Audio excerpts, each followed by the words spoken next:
Aujourd'hui, très cher Phoenix, j'aimerais te demander, est-ce que tu lis beaucoup? Est-ce que c'est une activité qui fait partie intégrante de ton quotidien?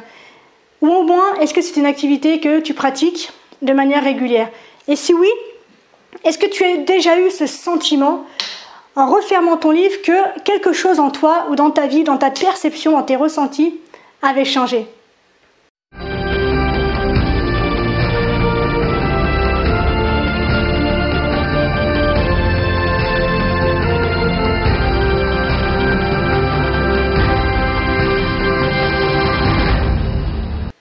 Salut Phoenix résilient! Comment ça va bien aujourd'hui? Aujourd'hui, très cher Phoenix, tu l'auras compris, nous allons évoquer ensemble les bienfaits selon moi que procure la lecture, ou ce que l'on appelle plus communément aujourd'hui la bibliothérapie.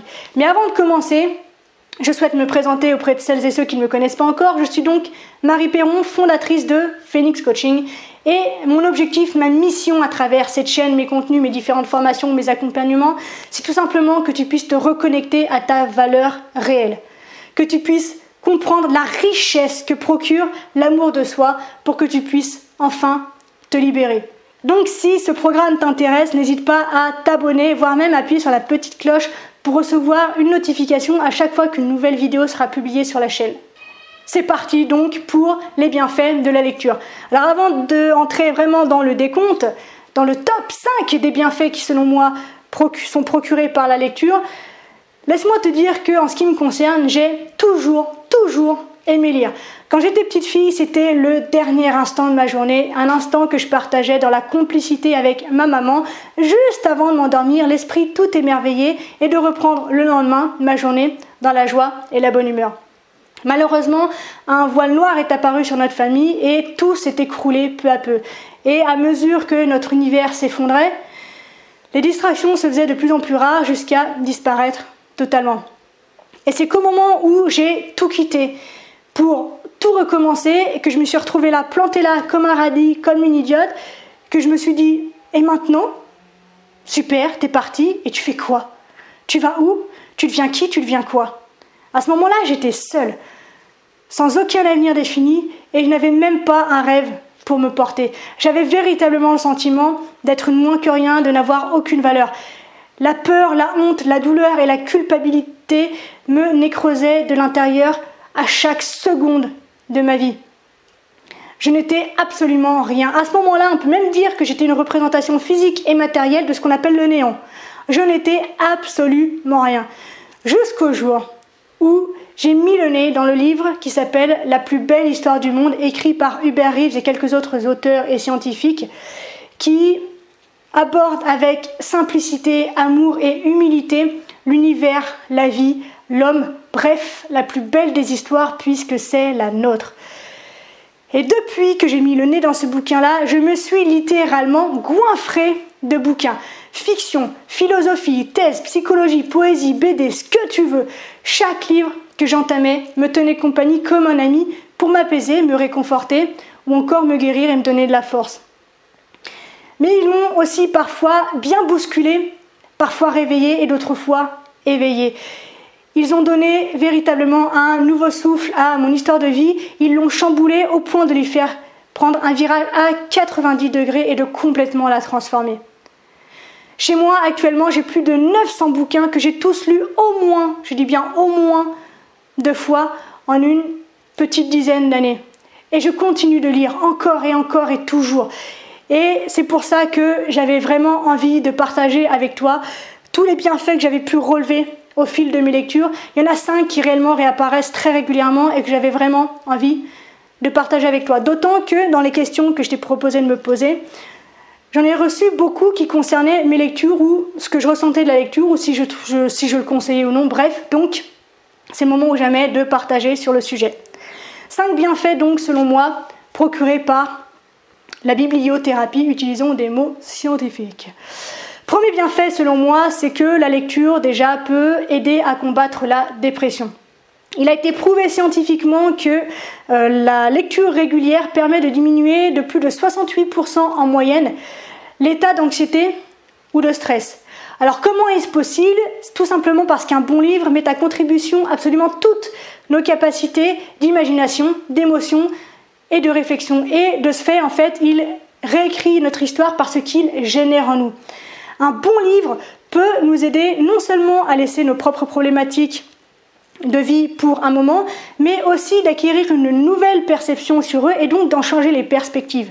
Donc en fait, c'est facile de comprendre que une nouvelle émotion génère une nouvelle pensée, qui génère une nouvelle action, qui génère un nouveau résultat, qui génère une nouvelle émotion, etc., etc., etc., à l'infini. Il suffit donc, tu l'auras compris, d'une nouvelle idée implantée, même toute simple, dans ton esprit pour changer ta vie. Et comme le disait très bien Victor Hugo, je crois même plutôt qu'il l'a écrit, un livre c'est un engrenage. Il nous disait prenez garde à ces lignes noires sur du papier blanc. Les idées sont des rouages, vous vous sentez tiré par le livre et il ne vous lâchera qu'après avoir donné une façon à votre esprit. Bienfait de la lecture numéro 2 selon moi, un livre permet de sublimer nos blessures, nos échecs, nos erreurs, nos expériences aussi douloureuses soient-elles. C'est le principe même de l'alchimie, c'est-à-dire qu'une simple lecture d'un livre peut transformer le plomb en or.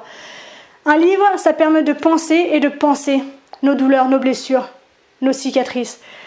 Un bouquin, c'est consolateur. Alors certes, par son contenu d'abord, mais aussi, je trouve, par cette espèce de forme d'hypnose que génère le rythme de la lecture et qui nous permet de nous évader de nos pensées sombres tout en restaurant notre fort intérieur, tout en nous reconstruisant de l'intérieur. Une bonne histoire, en fait, elle répare. Et lorsqu'on lit, tout disparaît. Les problèmes de vie, l'espace, le temps, la douleur. Et nous n'avons plus besoin ni de rien, ni de personne. Et en fait, de la même manière, c'est lorsque l'on a perdu cette capacité à nous projeter dans l'avenir et à créer notre vie que le récit, simplement pendant le temps de la lecture, réhabilite en nous cette capacité, cette faculté d'anticipation. Il nous projette littéralement dans une temporalité nouvelle et qui a la capacité de nous remettre en mouvement. Et le plus incroyable, je trouve, dans tout ça, c'est que pendant qu'on lit, on ne se rend absolument pas du tout compte de tout ce qu'on est en train de vivre et de transformer en nous. La seule question qu'on se pose en fait à ce moment-là, c'est celle du plaisir que l'on prend ou non. En fait, on est littéralement happé et aspiré dans l'histoire. Et selon moi, si dans un premier temps, la lecture nous isole et nous ramène à notre intériorité, elle nous permet ensuite, de manière absolument fabuleuse, de nous replacer dans le monde avec un regard neuf. Et c'est dans ces moments-là que l'on se rend compte qu'en réalité, ce livre a changé notre vie. Troisième bienfait de la bibliothérapie, selon moi, c'est qu'un livre peut littéralement nous rendre meilleurs. Parce qu'en fait, un livre s'adresse directement à notre inconscient. C'est lui le véritable lecteur, le véritable récepteur de l'histoire et des mots proposés par l'auteur. Et même si, évidemment, au départ, on peut être attiré par certaines thématiques dans le choix de nos lectures, un livre nous prend toujours, absolument toujours, par surprise. Parce que quand on commence à le lire, on sait éventuellement ce que l'on cherche, à peu près, souvent, mais en revanche, on ne sait absolument jamais ce que l'on va y trouver. Et en fait, c'est cette forme d'inconnu qui est géniale. C'est dans cet inconnu que se joue la réelle aventure de la lecture. C'est elle qui va nous transformer tout en nous rapprochant de nous-mêmes. On se lie en fait dans le livre, on se découvre. Et on se découvre non seulement tel que nous sommes, mais on se découvre également sous un regard nouveau. Le livre en fait transforme la perception que nous avons à la fois de nous-mêmes et de la vie, de l'existence, de la réalité, et nous met ainsi sur la voie du changement. Et c'est de cette manière-là qu'elle nous donne en fait de petits outils, un livre plus un livre plus un livre, ça fait un outil plus un outil plus un outil, qui nous permet de nous mettre en action, qui nous permet de nous mettre en révolution intérieure pour avancer sur une meilleure version de nous-mêmes. Quatrième bienfait de la lecture, selon moi, c'est qu'un livre nous permet totalement d'être nous-mêmes sans absolument aucun jugement. En ce qui me concerne, il y a des personnages que j'ai rencontrés autour d'une histoire, mais pas n'importe quel personnage, c'est-à-dire c'est des personnages que j'ai rencontrés dans leur souffrance, dans leur noirceur, dans leur douleur, dans leurs erreurs, dans leurs échecs, dans leurs faiblesses. Et pourtant, ces personnages sont devenus mes doubles idéaux, en quelque sorte. Ce sont des doubles auxquels je souhaite rester fidèle, des doubles que je ne trahirai pour rien au monde, mais également des doubles sur lesquels je sais pouvoir compter n'importe quand, quoi qu'il arrive, et quelle que soit la situation. Finalement, une bonne lecture repose sur l'identification à un personnage, à une pensée, à une sensibilité ou encore à une situation. Pour qu'un livre en fait fasse écho en nous, il faut qu'on puisse s'y reconnaître. Et c'est alors qu'en fait le texte met des mots sur des sensations, sur des idées, sur des émotions, sur des pensées ou sur des situations qu'on a déjà vécues, que l'on sait connaître mais que jusqu'à présent on n'avait pas pu nommer, que l'on n'avait pas pu identifier. Donc en fait, la lecture nous permet de rendre réel, d'implémenter dans notre réalité ce que nous avons vécu et de rattacher les morceaux de notre histoire pour en faire un fil continu. Et donc en fait, grâce à la lecture, tout ce qui était confusion devient enfin clarté. Et c'est à travers la découverte de ces personnages, dans leur douleur, dans leur faiblesse, que l'on se rend compte que nous sommes pareils, que nous sommes humains. Et c'est la rencontre en fait de cette imperfection parfois violente qui nous permet d'avancer sans nous juger. Enfin, cinquième bienfait prodigué par la bibliothérapie, c'est que selon moi, un livre peut provoquer en nous une forme d'éveil. Un livre, en fait, ça peut pour moi être une véritable décharge à 200 000 volts d'énergie qui permet donc un réveil qui parfois même est super brutal en fait. J'imagine que, comme moi, tu as déjà vécu ces instants dans ta vie où l'angoisse prend un tel point que tu n'es absolument plus capable de prendre la moindre décision ou encore d'agir avec justesse. Et c'est dans ces moments-là qu'étonnamment, un livre se pointe sur notre chemin, nous propose de l'ouvrir, de le lire, de nous plonger dedans pour nous mettre une méga baffe dans les dents. Parce qu'en fait, avec un livre, on peut clairement, très clairement, se reconnaître à travers les mots utilisés par l'auteur. Alors pour le meilleur, mais souvent, parfois pour le pire aussi.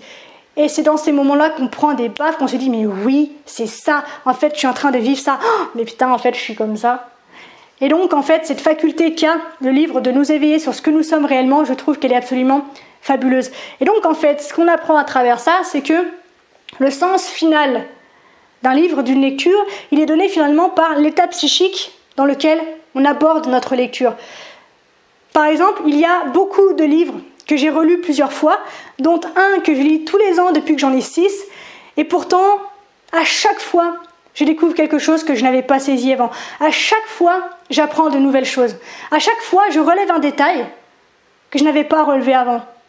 Parce qu'en fait, entre chaque lecture, si le livre, lui, n'a pas bougé, n'a pas changé, moi j'ai changé, moi j'évolue, moi mon histoire, elle continue d'avancer, ma perception a évolué.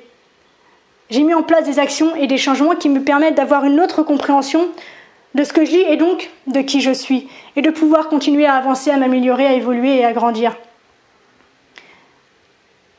Et donc, la lecture, pour moi, en fait, c'est un acte qui demande un engagement absolument profond envers l'auteur, envers ta lecture, mais surtout envers toi-même, parce qu'en réalité, elle met en œuvre un travail intérieur très intense, parfois très profond, où le psychisme assimile, digère et transforme ce qu'il a lu.